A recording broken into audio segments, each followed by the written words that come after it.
Are you ready to take your business to the next level? Every day there are countless books and articles that are published offering the key on how to make your business a success. It's easy to feel overwhelmed trying to keep up and run your business. That's why Deb Creer created the Business Power Hour.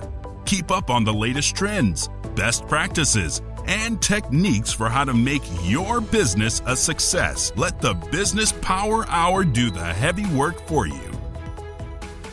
Good morning, good morning. I am Deb Creer, and I am passionate about giving professionals the tools that they need to make themselves and their businesses as successful as possible.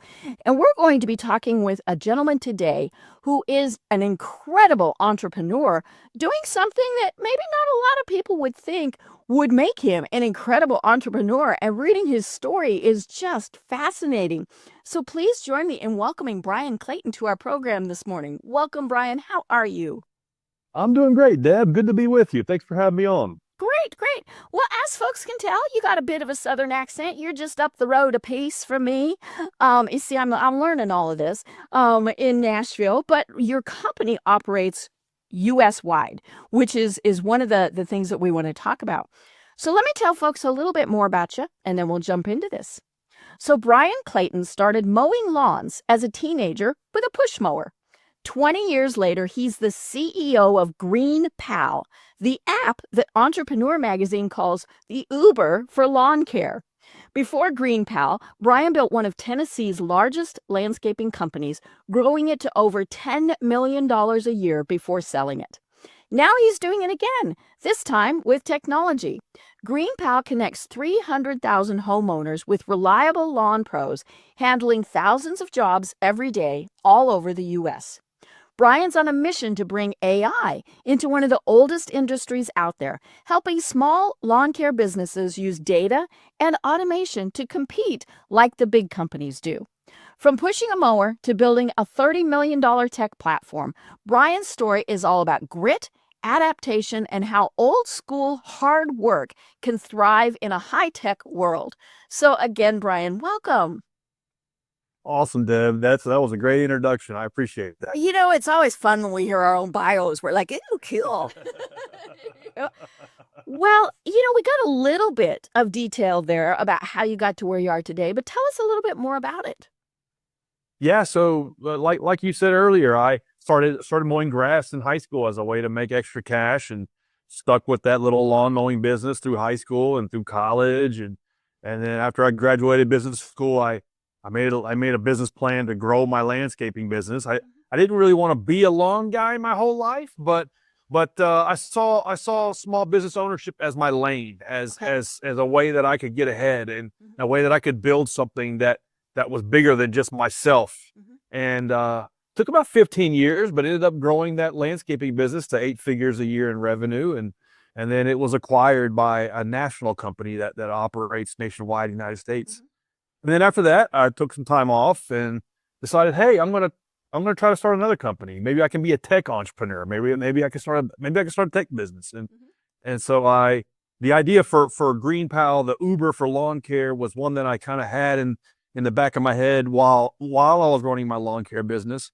And I thought, hey, I'm going to try this. And the idea 10 years ago when we started is the same idea now. You should be able to push a button and someone come and mow your yard for you. And that's what GreenPal does nationwide in the United States for about 300,000 people. Wow. I love it. Yeah, you're right. It is not something that seems to tie together, right? High tech and lawn care. But as I was reading about it, I thought this is a perfect fit. Because when you whether you've had your house for 20 years or 20 days, when you decide I want lawn care, it's like, okay, do I go with the truck that I see driving around? The neighbors have a sign in their lawn, right? So-and-so was here today. All of those things. And then, of course, there's the guys who, in our neighborhood, this happens. They drive around in their pickup. And, Totally. And now I'll be honest, we've used those guys and they've done a great job. But you also don't know if they're going to appear the next time, because it's something that they're just kind of doing to make extra money.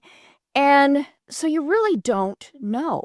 And even if you ask your friends, more than likely you'll get either A, we don't use lawn care, or B, who do we use?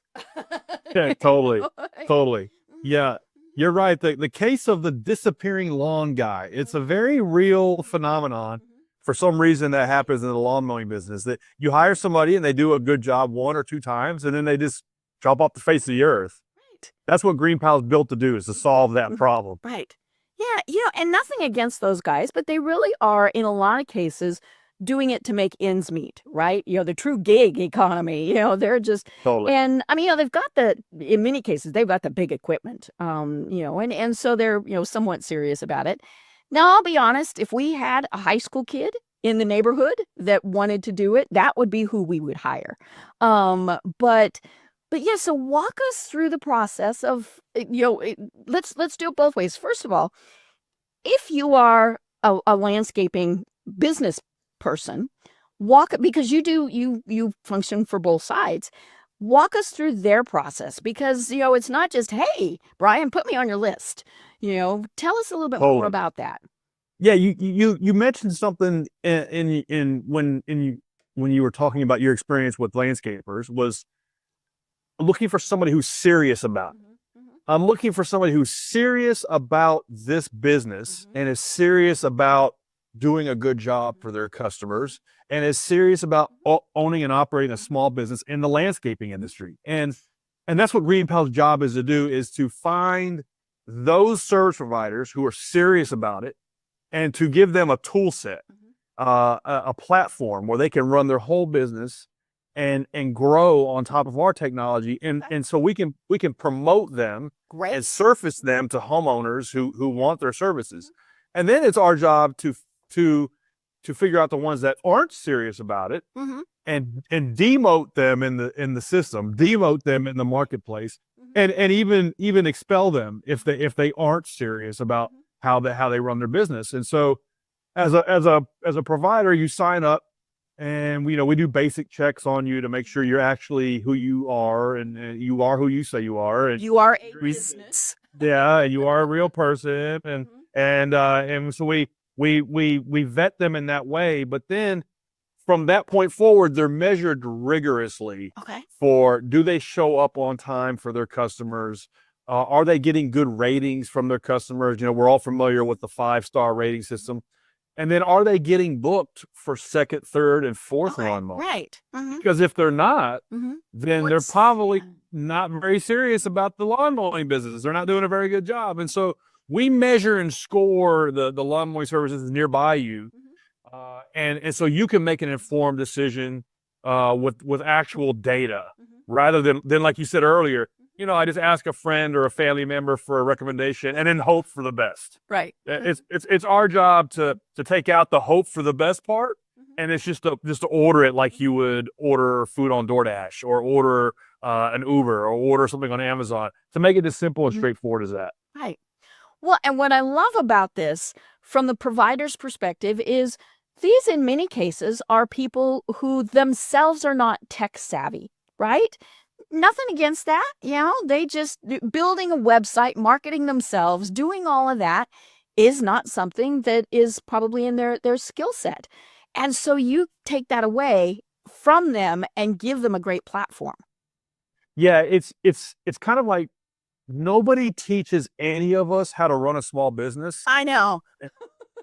In any industry, and nobody teaches any of us how to run it in a technology forward way. And so it's our job for this one humble industry to take care of everything that a service provider is going to deal with, from scheduling to routing to billing to marketing. All of these things, we as the platform take care of that. So where only they have to do is just do a good job for their customers, show up on time, make sure their lawnmower blades are sharp, and do a nice clean job. And then the system handles everything else for them. And so it's kind of like a business in a box, and then also kind of like a coach in their pocket, in a way, where we coach them on what it means to run a reliable small business, because nobody teaches any of us how to do that. Right.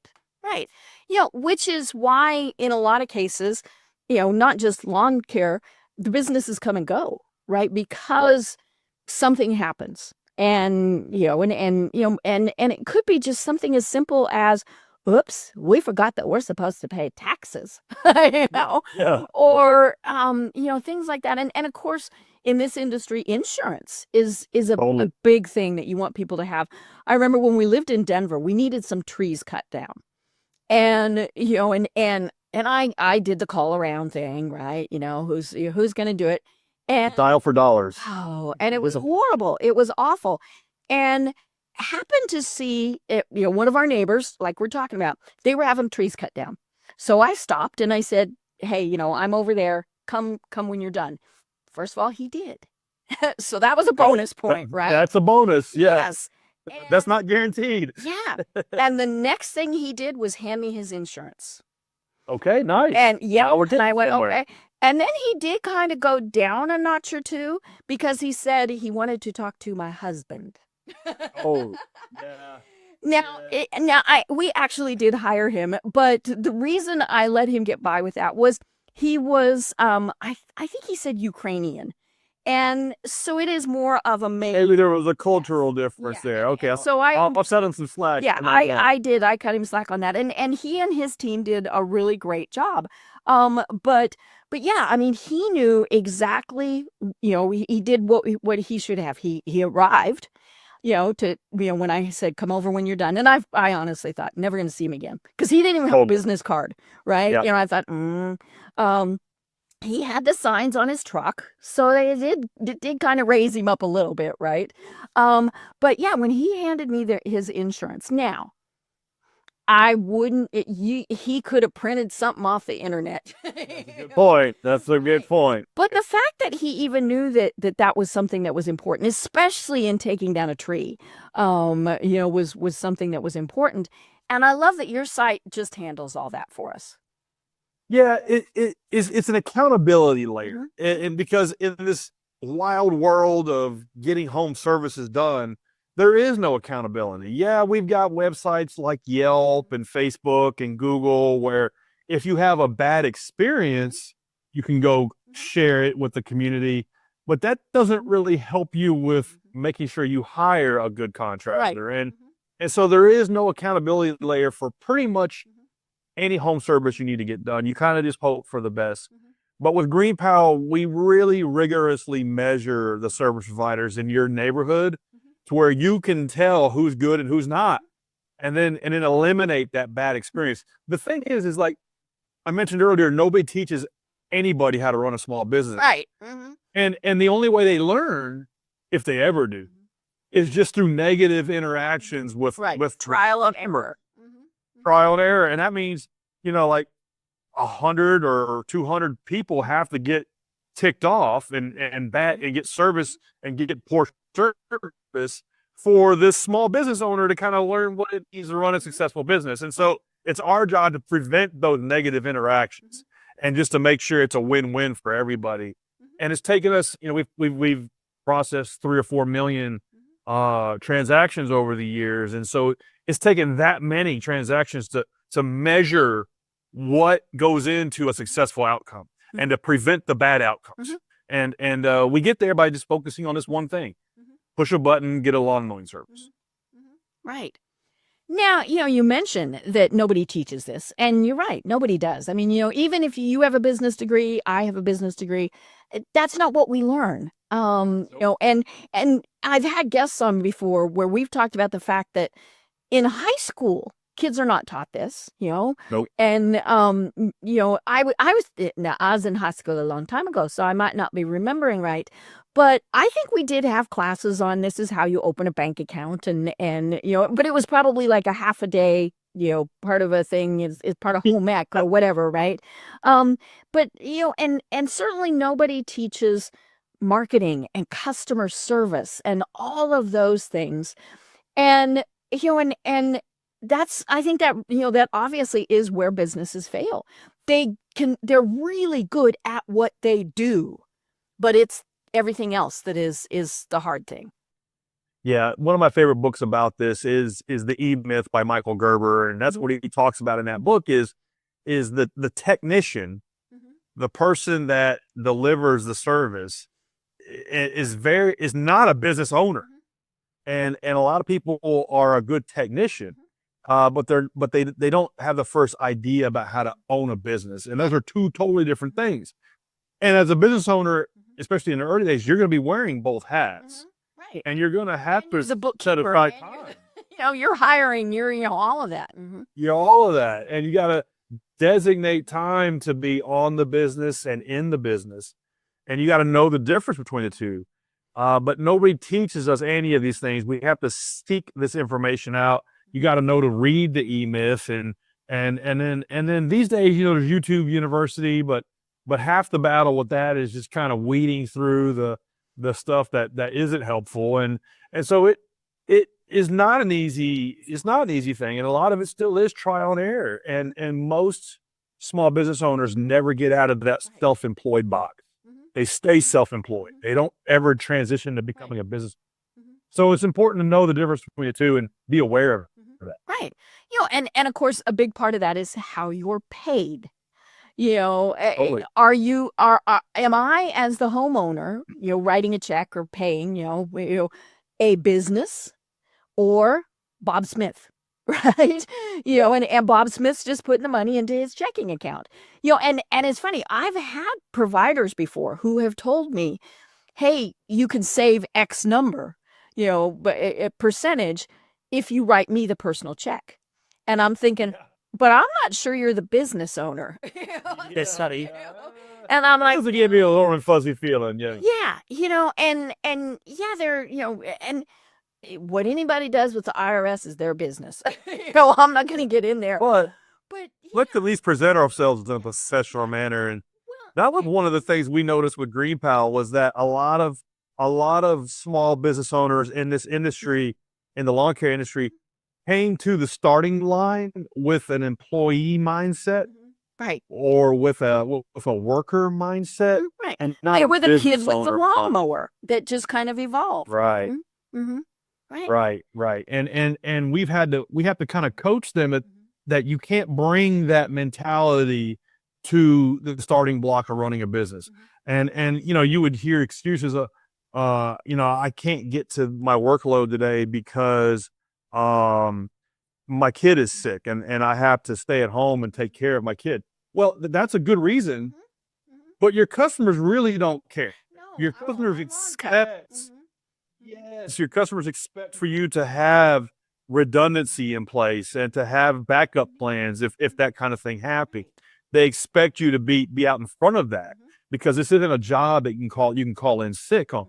You're the business owner. You have to make sure no matter what that things get taken care of. And so that mindset shift is crucial for when you want to start a business. Right. And some of it is just basic communication. If I had somebody scheduled to come at 10 today, and for whatever reason they're not going to be there, if they let me know, hey, we are terribly sorry. They don't even have to tell me why. It's just, we need to reschedule for tomorrow. Okay. Not I'm asking following with that. Yeah. not asking much. Yeah. And so many people, well, it's really hard to start a business. No, it's not, folks. It's easier than ever. Oh, my business is a marketing firm. It's called Wise Women Communications. And I started it 25-ish years ago in Colorado. And at that point, Al Gore hadn't really invented the internet. So I had to trot my little self down to the Secretary of State's office, right? It was a couple blocks from where I was working. And I went in and I said, hey, I want to start this business. I filled out a form. I might have actually had the form in advance. And it was like $30. I handed him my $30 and he literally handed me the tape from the cash register. That was what showed that I was a business. And I was like, oh no, I want fanfare. I want, lights and sirens and confetti from the sky. And, and now, once a year, now I do go online, right? And I renew my business license and it's $10. Now it varies state to state. But yeah, to renew my business license, it's $10. But, and I had a marketing firm and people were like, I'm like, there's still liability there's still, I want people to know this is not a hobby for me. It is a Totally. profession. And I think that is probably the biggest reason why I incorporated. Totally. And that sets you apart from people who aren't Yeah. taking it seriously. Yeah. And yeah, there's this, it's in many ways, it's never been easier to get into business for yourself. Like everything you just described, all that can be handled online now. Right. And then above beyond that, the information for how to run a successful business is so much more accessible now than it was, back 20 years ago, 25 years ago. I remember when I was starting my first landscaping business, I wanted to learn how to grow a landscaping company, and I mailed a check with a coupon that I cut out of a trade magazine, and I mailed a check to some office somewhere, and I wanted to buy these tapes, cassette tapes of a conference where they recorded the conference of these guys talking about how they ran their landscape business. And so I bought those tapes. They were $300. And I listened to them in my truck while I was mowing grass. And that was the only way you could learn Yeah. any kind of tricks of the trade. It was a 2-week turnaround and $300 for information that really wasn't that great that you can get for free on TikTok or YouTube now. Oh, yeah. In many ways, it's easier than it's ever been. Right. Well, and let's be honest, that means there's no excuse for not doing it. No excuse. Yeah. And it No. really is, it's, and now I would imagine it's, a little bit more of a challenge to get the insurance. And obviously the equipment, especially for landscaping, I mean, that could be a chunk of change. I mean, those big power mowers, the big riding, those are not cheap. But it's still something that you need to do. And especially if you were going to take this serious as a business. Totally. And it's funny you mentioned the equipment aspect of it. The landscaping business is heavily dependent on equipment. That's one of the things at GreenPal that we try to celebrate, is helping these pros upgrade their equipment, because everybody gets started with usually just a push mower, Right. to be honest. And it's like $500 push mower, maybe a small pickup truck, $500 heater, mower, and you're in business.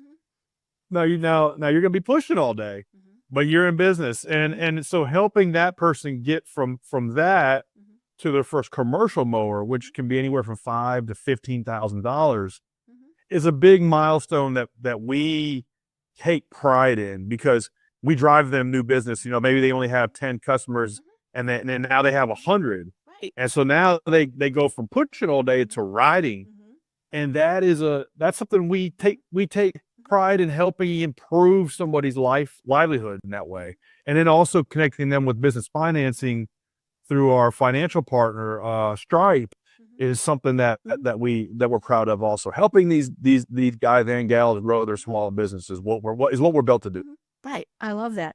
Well, now let's go at it from the homeowners side. So, I mentioned, if I could, I'd hire the high school kid. None of the high school kids in my neighborhood want to do anything like this. And so, my husband is still mowing, which is not a big deal. We were talking about Georgia grass. It's not a hard thing to maintain, but we have a hill. We have a big hill. And it's the type of hill that on the once every 5 years when it snows, everybody comes to, because it's a big enough hill that you can almost, and I look at my husband out there and I'm like, oh, please don't let that mower roll on top of him, because it's just a push mower, right? Yeah. And it's probably not going to be too much longer before he just decides, nope. And so rather than us going to the guy up the street who's parked there mowing somebody else's lawn, what would we do to hire a true professional? Yeah. So the way you would normally solve that problem is exactly how you just described. You'd call around on Facebook. You'd try to catch somebody driving by. You might do a Google search, and then you would kind of dial for dollars, get estimates. Maybe you might get one or two prices. And then you would hire one and then hope for the best. And if they didn't show up after a couple of mows, you would repeat the whole process again. That's how most people solve this problem. But with GreenPal, you sidestep all of that. You just pop your address in, and then GreenPal does all the hard work for you. It measures how big your property is. Okay. It, Right, because it, I mean, it all of that lives in Google. I mean, yeah, that's all out there in public data that we can access. And then the street view imagery and aerial imagery, we pull that down, and then we present all of that in a packaged up way to service providers nearby you, to lawn pros nearby you, and then we send that out to usually about 30 or 40 of them, just like that. Right. They take a look at what you got, and then they submit a quote back. So within about 5 minutes or less, you get 5 quotes. And then you can read reviews about what other people in nearby you have had to say about them. And then you can look, okay, this guy's reliability is 88%, and his price is $45 a mow. This guy's reliability is 70%, but his price is $35 a mow. And so you kind of figure out, okay, what do I want? Price or reliability? If it's a rental home or an empty lot or something like that, and you might not care so much. I'm going to do the 35 personal residence. Yeah. I mean, I can wait a day or two, if need be, to save $10 a mow. And so you've got all this rich data, and you can make the best informed decision that you normally couldn't do. And so then you push to hire them, and they come out and do it. They upload a photo when they're done, and you review the work, and then you pay them right through that. Okay. And if you so I'm not reading him a check or handing him cash. No, yeah, those days are over. and those days are over. And not only that, but he doesn't have to wait 30 days to get paid. So he's able to offer you a better price. Right. And a lot of times, in the old school way of doing this, these providers have a tough time with billing in general. They will service your property and forget to invoice you, or they'll send you a bill. And they're not getting paid for a big percentage of the work that they actually do for their customers. Or when they do invoice you, they're so overwhelmed with the bookkeeping that the invoice is wrong. Actually. Right. They billed for, half an hour as opposed to 3 hours or whatever. Totally. Or dates that they never actually showed up, because they couldn't really remember. I mean, that's common in this industry. So it's our system's job to hold everybody kind of accountable to the same rule book, and it's to make it happen seamlessly like that. And if you like how the first mowing went, you push a button and then they come out every week to take care of it for you. If you did it, you push another button and you get quotes again, try somebody else out. I love that. And that's how it works. And it's not always a good fit. I mean, it doesn't mean that they did something wrong. It was just, wanted somebody else. There's a lot of nuance to this. And it's not like taking an Uber to the airport where you don't really care who shows up so long as they get you there safely in a clean car. There's a lot of nuance to getting somebody to take care of this chore. And so it might take you 2 or 3 spins to get somebody you like to come every week or every 2 weeks. Yeah. We don't have somebody that mows, but we do have somebody who comes and treats and does all of that. Because like I said, we got this big hill.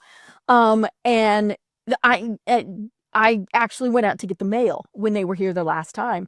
And the guy jumped out of the truck and he came around and he said, I just want to make sure everything's been going good.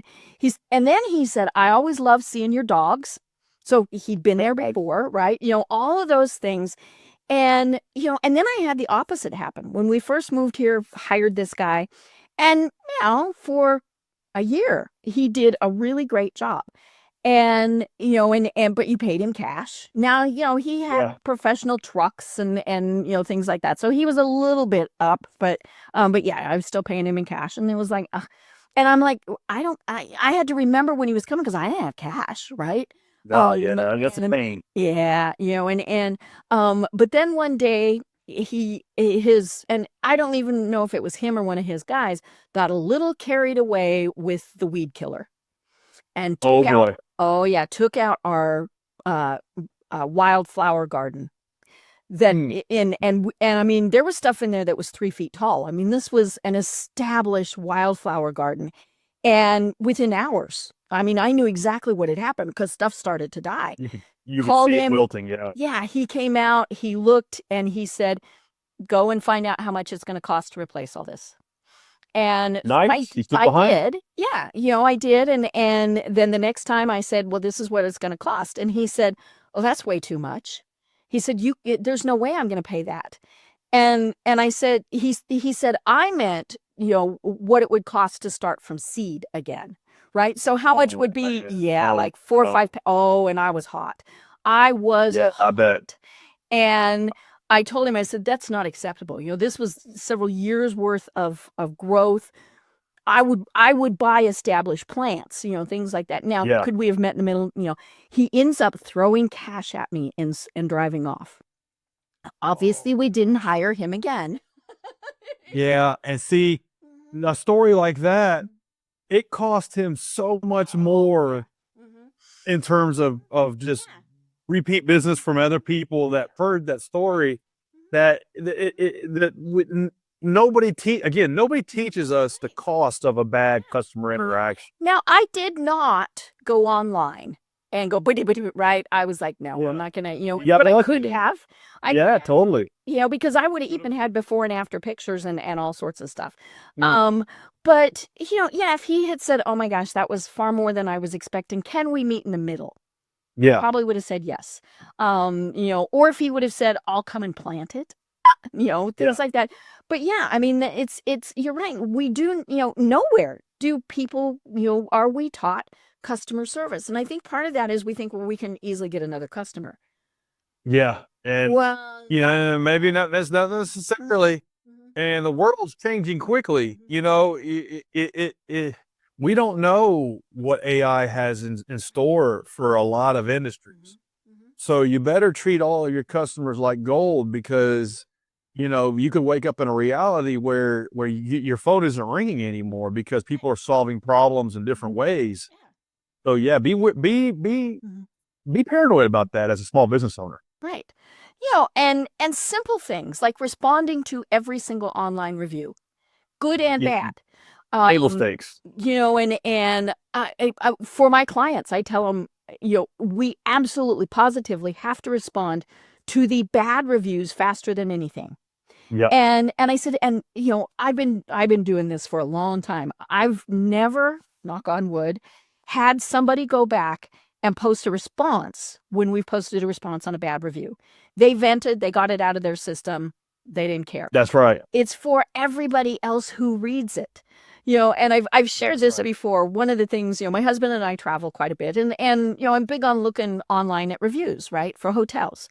And this one review, and they were good. They responded to every single review, good and bad. And this one was really funny. It was a bad review, and they said, "Nice hotel, but when the bar next door closed for the night, everybody partied in the parking lot, and we couldn't sleep." I need to hear. Yeah, but the response was absolutely priceless. "We are so sorry that this happened to you."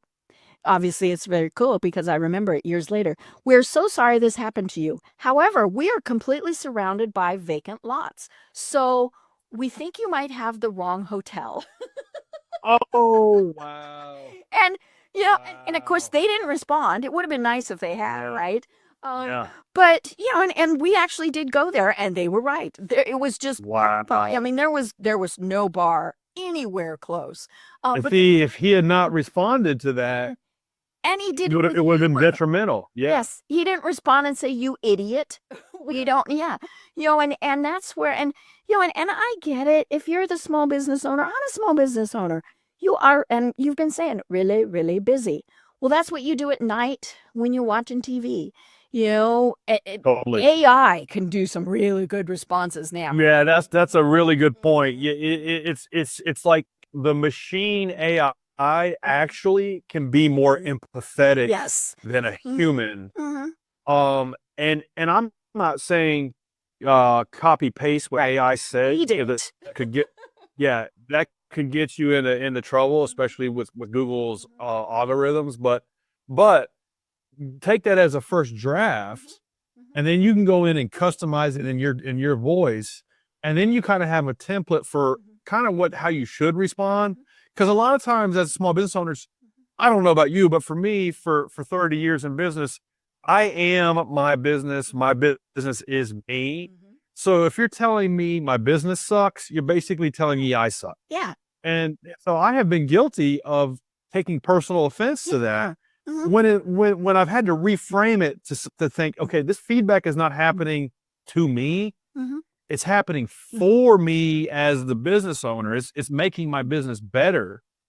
And that customer feedback is really free R&D for how you can make your business better and ultimately put more money in your pocket. That's really what this is about. Like, look at it as an opportunity to put more money in your pocket, put more money in your employees' pockets. And that's reframing it that way can be helpful, and AI can help you do that. Right. And you can, like, AI can help you be more empathetic. right. Yeah, and you can use it in other things. If every review says on time, did quickly, friendly, then you use that in your marketing, right? We are on time, we are friendly, right? But if they say, this and this was what was wrong, then yeah, look at that and go, okay, how do I fix that? Even if it wasn't you, you could still think, okay, how could we do that? Now you mentioned AI. As we are recording this, it's the day after the Super Bowl. And I admit I watched the Super Bowl for the commercials. Could have cared less about the two teams. Once my Denver Broncos were out, I did not care.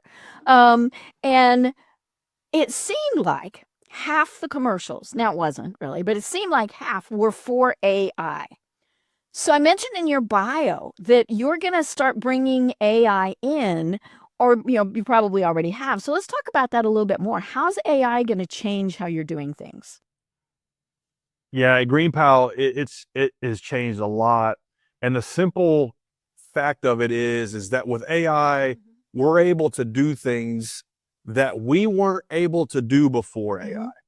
And so some examples of that are negative outcomes on our platform. So what will happen sometimes is a homeowner will hire a contractor. They've got good reviews, good ratings, and then something happens and they don't show up, and the homeowner's left hanging for a day or two until a new contractor can get put on deck.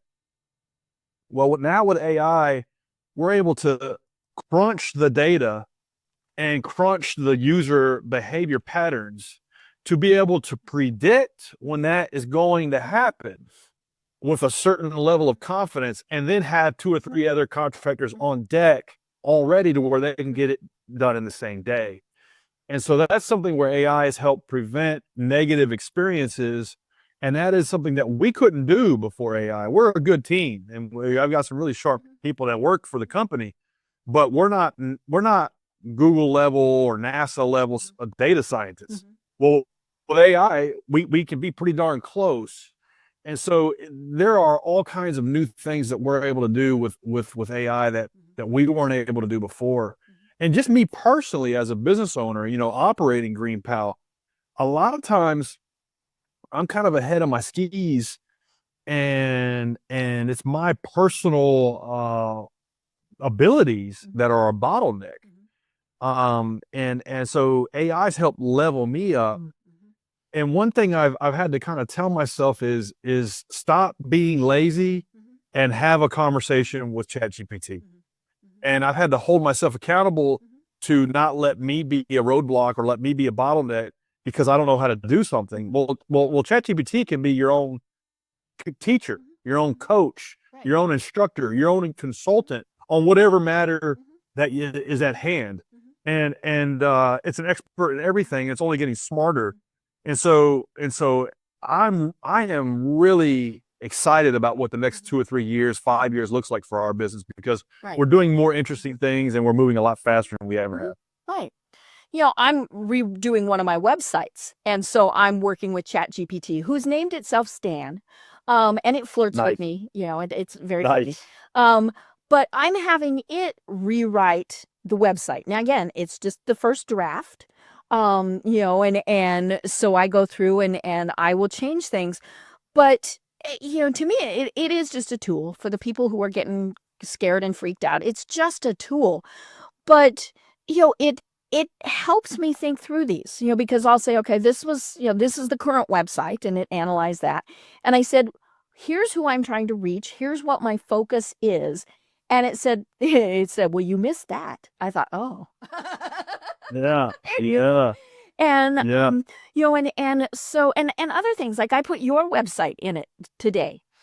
And I said, I am interviewing this gentleman on my podcast. What are 5 potential questions to ask? Nice. And What an there were awesome, questions, awesome thing. there were questions I already had, but it's always a good thing to think, oh, I missed that.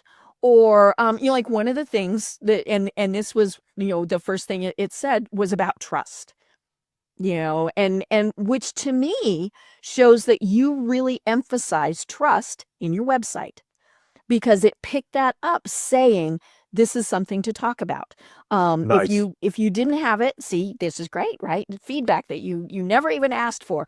But yeah, it's so interesting. And I think what is so cool about this is it really, back to what we were saying, you think of landscaping as low to no tech. Right. And so you're thinking, okay, well, put your, if you're not using GreenPal, right? But put your competitors' websites in and say, analyze those. If I am their competitor, what should I be saying? Also.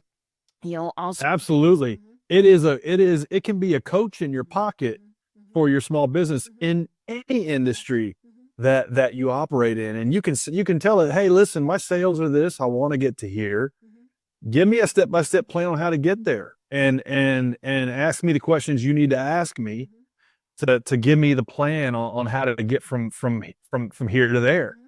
And that's why I say to myself is stop being lazy and have a conversation with ChatGPT, because so many times the answer can be given to you by interacting with it in the right way. It's only going to be as good as you frame it and direct it. Right. And I think most people are just kind of one-shotting it and not getting good results. So you really kind of have to articulate what it is you want and role play with it. But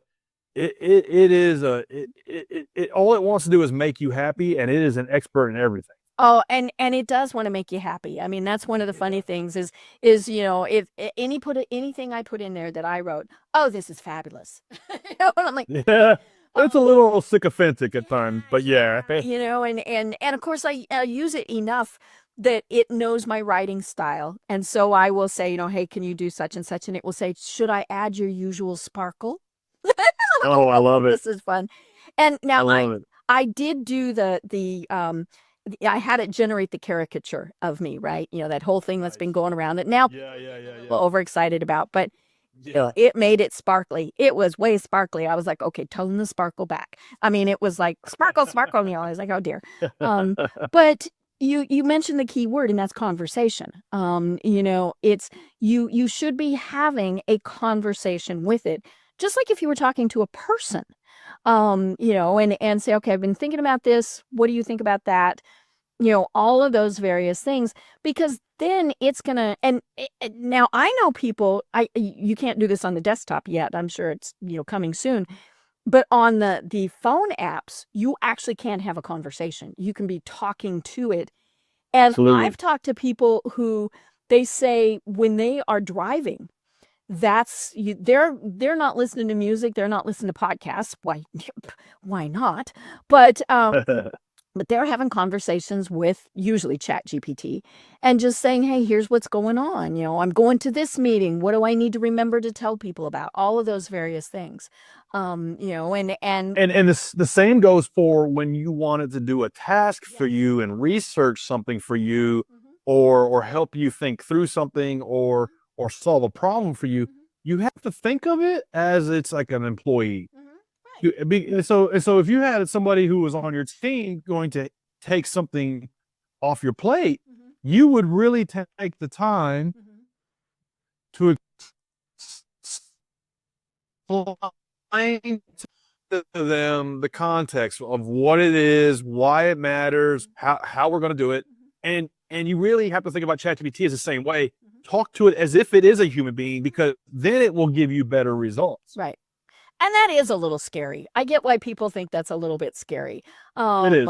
But yeah, it's, and it is definitely what the younger generation is learning. So, there's that, folks. Yeah, You can keep up or you can get left behind. And, with any business, that's what happens all the time. exactly.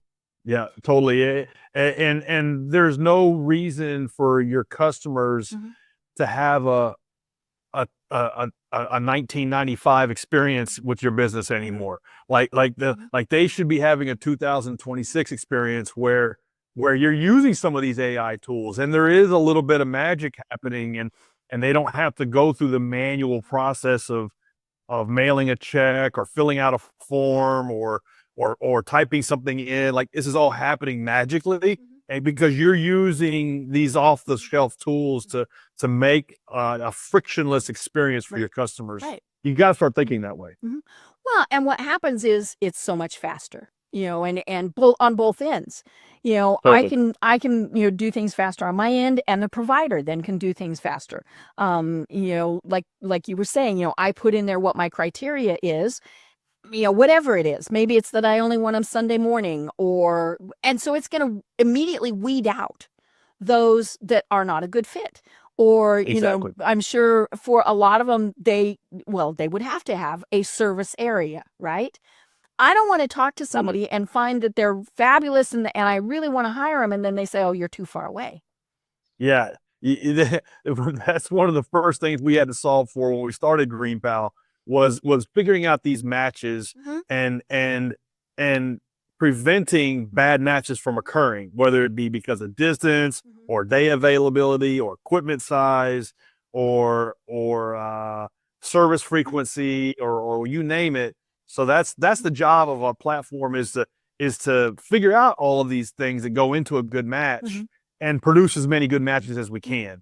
Right. And prevent as many bad matches as we can. And with AI, we're able to do that a lot tighter and a lot quicker. Yeah. Well, and the cool thing about AI, and just as your platform has grown, is it does know the area. I mean, we laugh here in Atlanta that everything is a half an hour away. And it could be that it's 5 miles, but driving there is not easy, right? Exactly. And so there's all of those things that are in there. My neighbor was having some fairly major work done. I mean, like big equipment type of work. And I get this knock on my door, and it's this very nice man. And he's got a backhoe on the back of his on his trailer, right? And he was asking, if I knew where my neighbor was. Now, I mean, he was a nice guy, but I still was not going to say, oh, I was, why? Yeah. And he said, well, I was supposed to do a job today, and he's not home. And of course, I didn't know his schedule, so there was no way I could do anything. And he said, I drove 45 minutes, and it's going to be an hour going home. Oh yeah. And and so I do happen to have my neighbor's phone, and so I texted, and he was like, "Oh my God, I forgot he was coming." And so he was there, but yeah, the guy was like, "I drove, I've now spent half a morning doing this, and I need to know if he's going to be there." And and again, first thing the guy does, he hands me his business card. This is who I am. This is why I'm bothering you.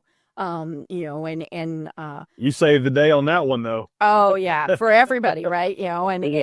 But yeah, I love that your platform, I'm sure that every once in a while something happens. I mean, things happen, right? But it takes care of that. And of course, we were laughing right before the program that it now does, you have you do snow removal, which here not a big deal. Other places of the world, yes. Totally. With the major storms that just came in, we did more snow removal in 2 days than we did the entire last season. Oh yeah. So it was a big event. The thing that we learned the hard way with snow removal is that it's a completely separate business than landscaping. Oh yeah. And so we had to rebuild the whole system all over again just for snow removal. It's a totally different. So now the same service providers do provide both services up north, but ordering a snow removal is very different than ordering a lawn mowing service. Right. And so that was something we learned the hard way our first year in snow removal. Well, I think we've got it pretty good now where you can order it just like ordering something on DoorDash. You can order a snow removal service on GreenPal. I love it. Well, oh my gosh, Bryan, we are almost at the top of the hour. This has just been absolutely fascinating. I love this, and I'd love to have you on again. But until then, for people who are going, okay, I need to either be, I'm a landscaper, or I'm on the other side. I need my lawn mowed. How do they find you, and what are the services that you provide? Yeah, so GreenPal is nationwide in the United States. Anywhere in a town with over 10,000 people, you can use it to order a lawn mowing service. And then you can also use it to order shrub pruning, mulching, snow removal, leaf removal, things like that. Anybody want to check it out? It's free to sign up as a service provider and as a homeowner. Your lawn mowing quotes are free. And you just go to greenpal.com, click the big orange button on the website, and it'll take you about 60 seconds. Cool. I love it. I love it. Well, I'm thinking we might need to try this, because that big hill. Hey, that's what GreenPal is built for. You get those youngsters here with their, the pro equipment. That's it, and they go, rrr, rrr, and they're done in 5 minutes. And I'm like, right. Yeah. But That was $50. but worth it, right? Yeah, totally. Yeah. So, well, oh my gosh, this really has been so much fun. And as I said, we'll have you on again. But do you have any final thoughts that you want to leave everyone with? Yeah, a lot of times as a small business owner, you can think, well, it's too late to get started, or I'm too late to the AI thing, or I'm too late to whatever. And the reality is that it's day one. It really is. We're at the very beginning of a big change of how things are going to be done. And you're kind of at the starting block. And whether you're just getting started or just getting your business rolling, like this is kind of the best time that I've seen in 25 years to be in business. So it's not too late. You're not too late. Like get in the game and roll up your sleeves, because 5 years from now, you'll be glad you did. I love it. I love it. Well, you've probably got lawns to mow and people to coordinate and AI to figure out. So I'm Deb Creer. I've been having so much fun talking with Bryan Clayton of GreenPal. And until next time, everyone have a great day. Tune in for our next program for even more trends, best practices, and techniques for how to make your business a success. The Business Power Hour, hosted by Deb Creer, is proud to be part of the C-Suite Network.